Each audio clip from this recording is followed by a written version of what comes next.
وہ ایک ڈائلاگ آپ کا بڑا دل کو لگ گیا تھا کہ میں نے دودھ تو ایک عیسائی ماں کا بھی ہے لیکن کلمہ نبی علیہ السلام کا پڑھے. یہ جو ڈائلاگ جو ہے نا اخیس تھا، یہ کیسے آپ نے بول دیا؟ اور جس کو مخاطب کر کے آپ نے بولا نا، آج کل کے دور میں مشکل سے کسی کے اندر اتنا کانفیڈنس ہوگا. تو یہ کہاں سے احساسات آپ کے اندر آئے؟ کیسے، کس ذوق کے اندر آپ نے یہ جملہ بولا؟ بعض چیزیں ہوتی ہیں کہ جن کا تعلق براہ راست دل کے ساتھ ہوتا ہے، بے شک. اور اس کے لیے سوچے سمجھے بغیر اللہ سبحانہ تعالیٰ دل پہ جو القاء فرما دیتے ہیں، وہ زبان پہ آتے ہیں، تو اللہ سبحانہ تعالیٰ ان الفاظ کو ایسی عزت اور شہرت عطا فرماتے ہیں کہ جو آپ کے مرنے کے بعد بھی آپ کی پہچان بن جاتی ہیں. جملہ انہی میں سے ایک تھا. واقعہ یہ ہے کہ مبارک ثانی کیس بڑا معروف پاکستان میں ایک چلا تھا.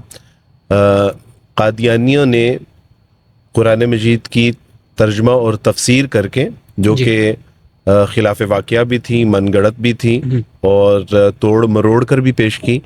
تو اس پر مسلمانوں نے احتجاج کیا کہ یہ قادیانی ہے. کانسٹیٹیوشن آف پاکستان کے تحت یہ نہ اپنے مذہب کی تبلیغ کر سکتے ہیں، نہ تشہیر کر سکتے ہیں، نہ اپنی کتاب کو قرآن کہہ سکتے ہیں، نہ اپنی کتاب کے جو ہے وہ اس کے جو ہے وہ تقسیم کر سکتے ہیں، نہ اپنی عبادت گاہوں کو مسجد کہہ سکتے ہیں. تو ہاؤ اٹس پاسبل کہ یہ ایک قرآن مجید ہے، مصحف ہے، اس کے نیچے ترجمہ ہے، اس کے نیچے تفسیر ہے، اور پھر اس میں جو خود ساختہ ان کا نبی ہے مرزا غلام احمد قادیانی، اس کو مینشن کیا ہوا ہے. تو وہ کیس تھا، اور کیا ہی قریب تھا کہ وہ کیس قادیانیوں کے حق میں ہوتا کہ جی ٹھیک ہے، یہ لکم دینکم ولی دین کے ضمن میں جو ہے وہ قاضی فائز عیسیٰ نے یہ انیشیٹو لیا کہ جی ان کا دین ان کے ساتھ ہے، آپ کے دین کو فرق کیا پڑتا ہے اگر وہ قرآن کا کوئی ترجمہ و تفسیر کرتے ہیں. تو ہم نے کہا کہ یہ مسلمان گئے گزرے ضرور ہیں، رسول اللہ کے امتی ہیں، لیکن بغیرت نہیں ہیں. بے شک الحمدللہ. تو اس لیے ہم نے احتجاج کیا. ہائی کورٹ لاہور میں یہ پروگرام تھا. تو اس وقت کہا تھا کہ اگر آپ نے قادیانیوں کی سہولت کاری کی تو اللہ سبحانہ و تعالیٰ کی توفیق سے یہ گردن کی رگوں میں بہنے والا خون ان گردنوں میں نہیں رہے گا، پھر یہ اللہ سبحانہ و تعالیٰ کے دین کے لیے کاٹی جائیں گی، بہے گا، اور انقلاب برپا ہوگا.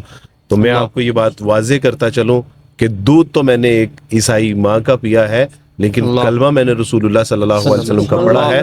رسول اللہ کے دین کے اوپر اگر کوئی آنچ آئے گی تو یہ سینے ہم نے ویسٹ کوٹس کے لیے اور یہ گردنیں ہم نے کالرز کے لیے نہیں، بلکہ اللہ کے رسول صلی اللہ علیہ وسلم کے دین کے قربان ہونے کے لیے رکھی ہیں.